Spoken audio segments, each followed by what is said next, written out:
जय श्री लक्ष्मी नारायण भगवान की जी, जय सीताराम का उत्सव आरता ये सब। अब ये प्रोग्राम यहाँ होगा। जय श्री राधे, जय जय श्री राधे, जय हो गणेश जी हो, जय हो श्री राधे भगवान की जय। जय जगदीश हरे हरि सेवा, जय हो जी, जय हो, जय पूरे खाटू श्याम जी।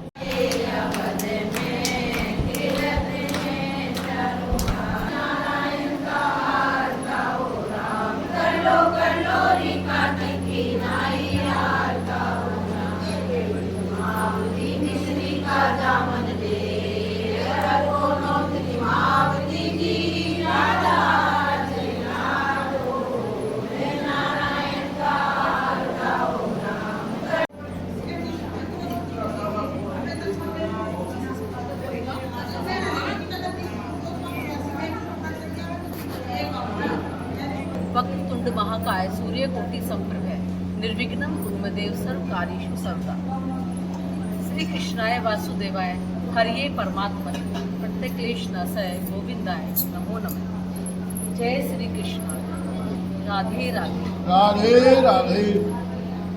ओम गणेशाय नमः। ओम नमो भगवते वासुदेवाय। ओम नमः शिवाय। आज हम श्रवण कर रहे हैं कार्तिक मास की पावन कथा के 24वें अध्याय का। 24वें अध्याय की कथा आगे बढ़ते हुए सुनिए। राजा पृथु ने देव ऋषि श्री नारद जी से पूछा, नारद जी, आपने तुलसी के इतिहास, व्रत, महात्म्य के बारे में कहा है। अब यह बताने की कृपा करें कि क्या इस कार्तिक मास में और भी देवताओं का पूजन होता है? यह भी मुझे समझा दीजिए। श्री नारद जी बोले कि पहले समय पर्वत के निकट कर्तिपुर में एक धर्मात्मा धर्मदत्त नामक ब्राह्मण रहता था। वह भगवान विष्णु के सब व्रत करता था और 8 पहर उनकी भक्ति में तल्लीन रहता था। एक दिन कार्तिक मास में वह एक पहर रात शेष रहने पर जागरण के लिए भगवान विष्णु के मंदिर में गया।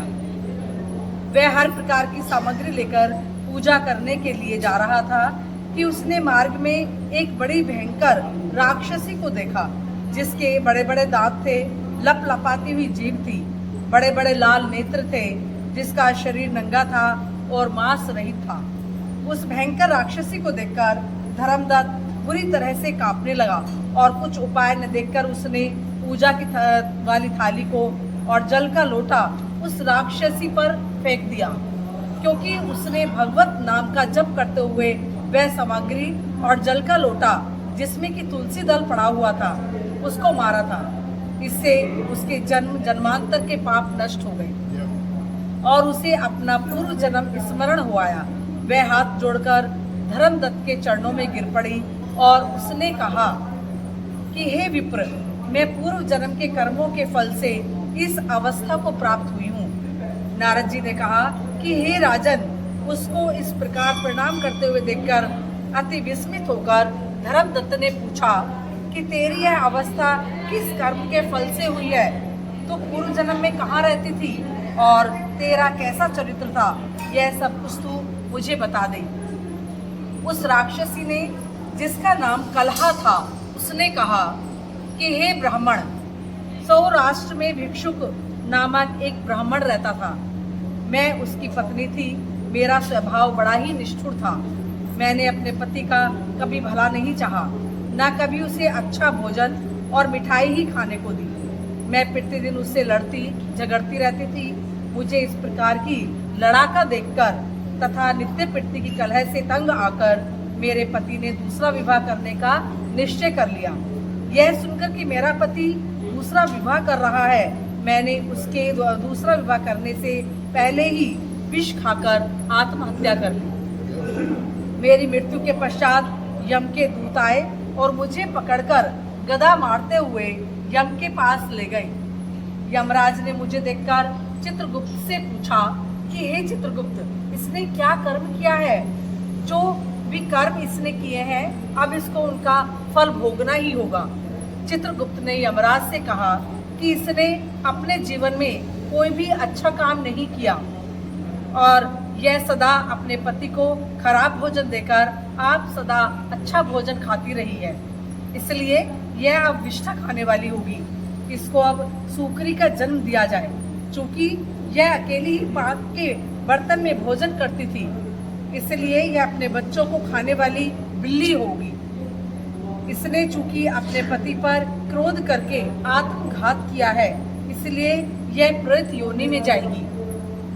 अब आप इसे अपने दूतों द्वारा मरुस्थान में भेज दीजिए, वहां पर वह बहुत दिनों तक प्रेत योनि में रहकर फिर यह पापिन अपनी तीनों योनियों को भोगेगी।